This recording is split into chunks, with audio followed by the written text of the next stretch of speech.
कम जो मजामा। भाई लोग, गैंगस्टरों की कहानी में आज बात करनी है दिल्ली अंडरवर्ल्ड से जुड़े एक किस्से की, जिसके बारे में आज तक कहीं पर बात ना हुई। गुज्जू हिस्टोरिकल मैन के यूट्यूब चैनल पर पहली बार उस कांड का जिक्र हो रहा है। बिडो नया साल शुरू हो चुका है। वैसे तो ये अंग्रेजों की देन है, इसलिए मैं गुज्जू भाई इसे नए साल के तौर पर नहीं मानता। खैर, आप सब लोग इसे न्यू ईयर मानते हो तो आप सबको गॉड ब्लेस यू। अपन दुआ करता है तुम लोग खूब आगे बढ़ो, जिंदगी में झंडे गाड़ दो। अपने माँ बापू को लगे कि अपने लाडले ने कोई मर्दों वाला काम किया है, ऐसा कुछ करके दिखाओ, देश का नाम रोशन करो। और गुज्जू भाई को इतना प्यार देने के लिए भी आपका तहे दिल से शुक्रिया। मेरा मामा दिल्ली अंडरवर्ल्ड में गैंगस्टर हुआ था। नाम है नीतू दाबूरिया, जिसे साल 2013 में एक एनकाउंटर में मार गिराया। हालांकि उस एनकाउंटर पर भी कई सवाल खड़े हुए थे। खैर, जो भी हो, लेकिन दिल्ली अंडरवर्ल्ड में खून खराबा, दिन दहाड़े गोलियां चलना, अपने विरोधियों को बीच बाजार काट डालना, विरोधी वसूली, या यूं कहे दिल्ली में असल में गैंग वॉर को जन्म देने वाला नीतू दाबूरिया ही था।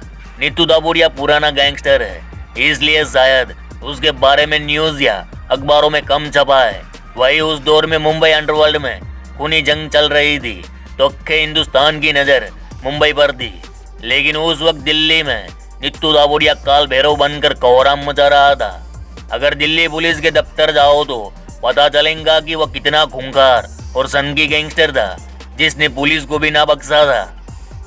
अरे बाबा, आपने अक्सर सुना होगा कि दिल्ली में नीतू दाबूरिया और नीरज भवानिया के बीच दुश्मनी में कहीं जाने गई, और आज भी नीरज भवानिया के बारे में कोई ना कोई न्यूज छपती है। लेकिन एक सच यह भी है कि जब तक नीतू दाबूरिया जिंदा था तब तक दिल्ली पुलिस के लिए उसके अलावा कोई काम ही नहीं था। एक वक्त ऐसा भी आया कि दिल्ली एसटीएफ से लेकर पूरी फोर्स नीतू दाबूरिया को जिंदा या मुर्दा पकड़ने के लिए मैदान में उतरी थी, और तब जाके वह मरा था। भाई लोग, अगर नीतू दाबूरिया एक कांड ना करता तो शायद आज वो भी जिंदा रहता। लेकिन दिमाग से था वो हाइपर, किसी की ना सुनता। इसी पागलपन के चलते उसने एक ऐसी वारदात को अंजाम दिया जिस कारण खुद दिल्ली पुलिस उसकी दुश्मन बन गई थी। तो फिर आइए जानते हैं कि आखिरकार नीतू दाबूरिया ने उस रात ऐसा क्या कर दिया था कि दिल्ली पुलिस के खेमे में रातों रात हड़कंप मच गया। भाई लोग, नीतू दाबूरिया 6 लाख का इनामी बदमाश था। नीतू की माता का नाम ओमवती और पिता का नाम जिल्ले सिंह था, जो हरियाणा के दाबूरिया गांव में रहते थे। नीतू दाबूरिया ने बहादुरगढ़ में 10वीं तक पढ़ाई की। उसके बाद बहादुरगढ़ से झज्जर के बीच सवारी वाहन चलाया करता। इसी बीच उसने शराब की तस्करी शुरू की। एक दिन वह पूरी गाड़ी भर के शराब लेकर आया, खेत में छिपा दिया। किसी ने चापलूसी की, पुलिस आई, पुलिस से बचकर वह भाग निकला। बस यहीं से उसकी जिंदगी में अपराध ने एंट्री मारी। सन 2000 में पहली बार नीतू के नाम बहादुरगढ़ थाने में एफआईआर दर्ज हुई। इसके बाद तो वह ना रुका ना झुका, फिरौती को अपना फुल टाइम पैशन बना डाला। साथ ही साथ खुद का गैंग खड़ा किया और नीतू बन गया सुपारी किलिंग का पैताज बादशाह। कहते हैं कि उसने 11 से 12 कत्ल किए थे, तो सोचो उसने टोटल अपराध कितने किए होंगे।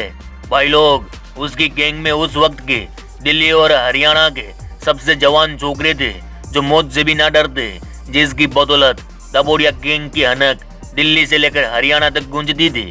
उससे टक्कर लेने की हिम्मत किसी में ना थी, इतना बड़ा हो रहा था उसका।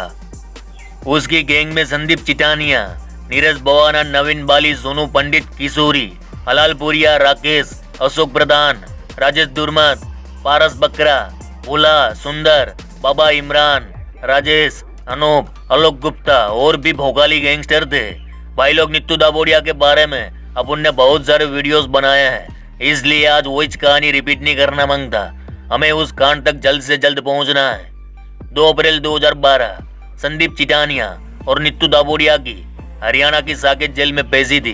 पेशी के दौरान ये दोनों गैंगस्टर पुलिस की कार्बाइन छीनकर भाग जाते हैं। इसके बाद तो नीतू और चिटानिया दोनों बावरे हो गए। वारदात बे वारदात 9 जुलाई 2012 दाबूरिया गिरोह के पारस और प्रदीप पंजाब पुलिस की कस्टडी में थे।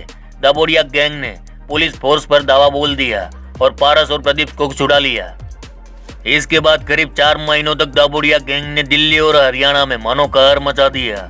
और अब होना था वह कांड जिसके बाद नीतू दाबोडिया की मौत का अध्याय लिखा गया। भाई लोग, दिल्ली की सीमा पर उत्तर पश्चिमी जिले में एक गांव है जो कंजावला की ओर पड़ता है। गांव का नाम है झोंटी। यह गांव दिल्ली और हरियाणा बॉर्डर पर है। तारीख थी 25 नवंबर 2012। अंधेरी रात थी। कंजावला झोंटी सीमा पर पुलिस के जवान तैनात थे। इनमें से एक थे कांस्टेबल रामकिशन। रात के करीब 2 बजे थे। झोंटी गांव से एक सफेद रंग की कार आई। उसमें 4 लोग सवार थे। एक था नीतू दाबोडिया, दूजा पारस, आलोक गुप्ता और अनूप काले। रामकिशन ने कार को देखकर कार रोकी। रामकिशन ने कार की चेकिंग शुरू की। पीछे बैठे 2 लोगों को उतारा। उनकी चेकिंग होने के बाद आगे की सीट पर बैठे नीतू दाबोडिया की बारी आई। नीतू के पास गन थी। रामकिशन ने देख ली। रामकिशन ने नीतू को भी पहचान लिया। ये तो मोस्ट वांटेड नीतू दाबोडिया है। रामकिशन ने बोला, गाड़ी से उतरो। नीतू बोला, तुमसे हमारी कोई दुश्मनी ना है। ये काम एसटीएफ का है, तुम बीच में मत पड़ो। फिर क्या कुछ देर तू में हुई। बोखलाए नीतू दाबोडिया ने अपनी कार भगानी शुरू कर दी। रामकिशन कार की विंडो पर लटक गए। नीतू दाबोडिया ने अपनी पिस्टल निकाली। रामकिशन की बॉडी में 2 बुलेट्स उतार दी। रामकिशन नीचे गिर गए और नीतू दाबोडिया अपने साथियों संग फरार हो गया। इस अटैक में रामकिशन शहीद हो गए। भाई लोग, यही वह घटना थी जिसने दिल्ली पुलिस और हरियाणा पुलिस की इज्जत पर दाग लगा दिया था। इसके बाद पुलिस ने ठान लिया था कि अब इस गैंगस्टर को जिंदा या मुर्दा पकड़ना है। कहते हैं कि 26 नवंबर 2012 से लेकर 2013 यानी नीतू दाबोडिया के एनकाउंटर तक नीतू और पुलिस के बीच 5 बार मुठभेड़ हुई थी, लेकिन वह हर बार बच निकला और आखिरकार दिल्ली के वसंत कुंज में 2013 में मारा गया। वीडियो नीतू दाबोडिया का एनकाउंटर किस तरह से हुआ था यह देखना है तो वीडियो की लिंक एंड स्क्रीन पर दे दी जाएगी। तो फिर चलो आज के लिए बस इतना ही। इस गुज्जू भाई का राम राम, मिलते हैं फिर।